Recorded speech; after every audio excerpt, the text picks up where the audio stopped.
এই রাত্রেবেলা আবার কি কি হয়েছে সুবা? বলো, কে কি বলছো একটু আগে? Attention, please vote. তারপর Go to washroom.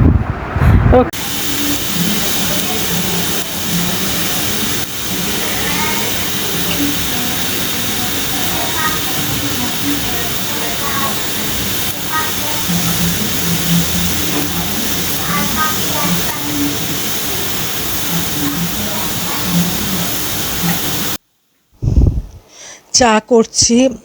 এখন বাজতেছে মনে হয় রাত 11:30। তো যাই হোক, এই তো গরুর দুধ দিয়ে চা বসায় দিলাম। আধা কেজি গরুর দুধ আমি প্যাকেটে করে এভাবে রাখি, যখন ইচ্ছে করে তখন হয়তো দুধ দিয়ে কোনো কিছু রান্না করা হয় বা দুধ খাওয়া হয় বা চা করা হয়। তো গরুর দুধের চাটাই খাই আমরা। তো যাই হোক, এই তো রাতেবেলা রুটি করলাম, যে আজকে রুটি দিয়ে তরকারি দিয়ে খাবো। তো কেন জানি ভাতটা ইচ্ছে করতেছে না। তো এই তো চাও হচ্ছে রাত বাজতেছে 11:30। মনও ভালো না তেমন, দেশের যে পরিস্থিতি সুবহানাল্লাহই ভালো জানে কি হয়। এই তো হ্যাঁ, তো সমুদ্র রুমে আসলাম, দেখতেছি ও কী করতেছে। বলতেছি, বাবা কী করতেছো? আসলে বাচ্চা কাচ্চারা কী করবে, ওদের স্কুল বন্ধ, মানে সময়ও ওদের না প্রচুর সময় হাতে। তো যাই হোক, এই তো কম্পিউটারে বসে বসে কী বলতেছে, আমি চোখের থেরাপি নিচ্ছি, চোখ কী হয়, আমার চোখ ভালো আছে নাকি দেখতেছি।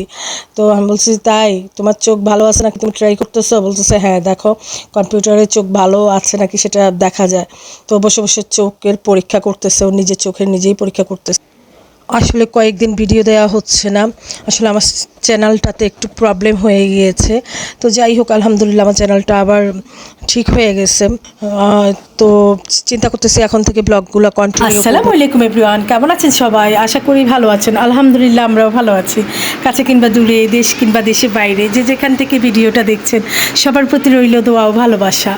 Welcome back to Bangladeshi blogger mum. এই তো এখন বাজতেছে রাত 11টা। ব্লগটা এখন কন্টিনিউ করতেছি। আসলে চা খাবো, সেজন্য চা বসে আসছি। সুবামা কী করে দেখি দেখি দেখি কী করে কী করে কী করে উড়ি আল্লাহরি আল্লাহরি আল্লাহরি শুয়ে পড়ছে। আসলে কয়েকদিন ব্লগ দেওয়া হচ্ছে না, মনও ভালো না, সেই জন্যই আসলে ব্লগ দিচ্ছি না।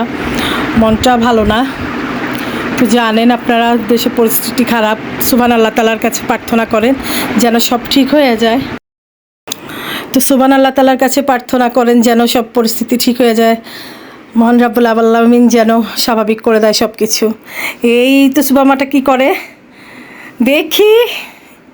ব্লগ করি নাই আসলে, কয়দিন ব্লগ করতে ইচ্ছে করতেছে না। তো যাই হোক, দেখি সব কিছুর মাঝেও তো আসলে স্বাভাবিক থাকতে হবে। টুকি এই মা, কী করো তুমি? এটা আমার ছোট্ট ভূত, আমার একটা ছোট্ট ভূত আছে। এই যে কি করে দেখি দেখি দেখি দেখি, তুমি এটার ভিতরে কিনেছো। আল্লাহ, বাবার ফোন নিয়ে আসছো? এই এই এটা ফোন নিয়ে আসছে, এটা কম্বল গায়ে দিছে কেন? পুরা রুম ঠান্ডা করে ফেলছে এসি চালায়া, কি অবস্থা করে ফেলছে দেখো, খাটকে কেমন করে ফেলছে। কি আপনি কি করতেছেন? এখন বাজে রাত প্রায় 11:30। তো ভাবলাম যে একটা ব্লগ আপনাদের জন্য একটা ব্লগ রেডি করি। আসলে চা খেতে ইচ্ছে করতেছে, ওর বাবা বলতেছে যে আমাকে একটু চা খাওয়াও। তো আমি চাটা বসিয়ে আসছি, আর এই তো রুটি করব। কি এই আপনি কি দেখেন কার্টুন? সারাক্ষণ কার্টুন দেখলে হবে? রাতে ঘুমাতেই চায় না ওরা, আসলে ওদের ঘুম টুম সব উল্টাপাল্টা হয়ে গেছে। আসলে আমিও আজকে প্রায় প্রায় 2 রাত আমি ঘুমাইতে পারতেছি না, কেন জানি আমি মানে জানি না। সারা রাত এপাশ এপাশ করতে করতে আবার ভোর হয়ে যায়, আমার ঘুমই আসতেছে না। তো যাই হোক, এই তো সুবামাও একদম রাত জেগে থাকে, 2-2:30 পর্যন্ত জাগনা থাকে। মাইর তোমাকে, একদম মাইর, এই বুড়ি, তুমি আমার বুড়ি না, তুমি কি, তুমি বুড়ি তুমি কি বুড়ি? ওই দেখো কি করে। তো যাই হোক, ছেলেটা কি করতেছে দেখি। ছেলেটা এই যে কম্পিউটারে লেখাপড়া করতেছে বসে বসে। ওর ওই যে জ্যামিতিগুলা দেখতেছে, তারপরে সায়েন্স পড়তেছে বসে বসে, সায়েন্সও বের করে উপরে বসে বসে সায়েন্স। হাই দাও, রাইট হ্যান্ড নাও, সালাম দাও। আপনাদেরকে সালাম দিয়েছে। ও আসলে একটু লাজুক প্রকৃতির, লজ্জা পায়। ও ব্লগের ভিডিওর সামনে আসলেই লজ্জা পায়। যাই হোক, এখানে আমরা কাঁচা আম, এই যে আম নিয়ে আসছে ওরা, আমরা আম খেলাম। আমার চা হচ্ছে, দেখি চায়ের কি অবস্থা।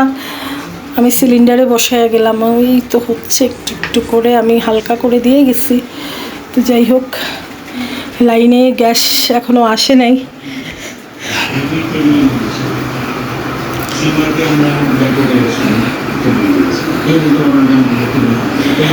এই তো চাটা অবশেষে হয়ে গেল। এসে দেখি আমার চাটা হয়ে গেছে। কিভাবে চাটা বকলাচ্ছে দেখেন। তো যাই হোক, চাটার ফ্লেভারও বের হয়ে গেছে চা পাতার। তো এই তো এখন সবাই মিলে চা খাবো। অবশ্য বাচ্চাদেরকে দিতে চাই না, বাচ্চারা যখন আমরা চা খাই তখন। আমার ছেলে খায় না, মেয়েটাই মানে অনেক বায়না করে চা খাওয়ার জন্য। তো এই তো আমার রুটিও হয়ে গিয়েছে। তো রুটি খাবো, আমি তরকারি দিয়ে রুটি খাবো, আর ওর বাবা চা খাবে। তো আজকে পটল তরকারি দিয়ে রুই মাছ দিয়ে রান্না হলো, আর মশারির ডাল, তারপরে পটল ভাজা, তারপরে দেশি মুরগি দিয়ে পেঁপে দিয়ে রান্না করলাম। আসলে ইদানিং আমি দেশি মুরগি দিয়ে পেঁপে দিয়ে বেশিরভাগই রান্না করি, কারণ আমি চাচ্ছি যে একটু ডায়েট করতে। তো যাই হোক, 2টা রুটি খাই আমি। ওই যে আমার এখানে 4-5টা রুটি আছে, আসলে আমি 2টাই খাবো। তো ভিডিওটার কোনো অংশে যদি আপনাদের এতটুকু ভালো লেগে থাকে, অবশ্যই একটা লাইক, কমেন্ট, সাবস্ক্রাইব করতে ভুলবেন না। ভালোবেসে পাশেই থাকবেন। আপনাদের পাশে থাকাটা আমার জন্য একান্তই দরকার। আমার পাশে থাকবেন প্লিজ প্লিজ প্লিজ। আল্লাহ হাফেজ।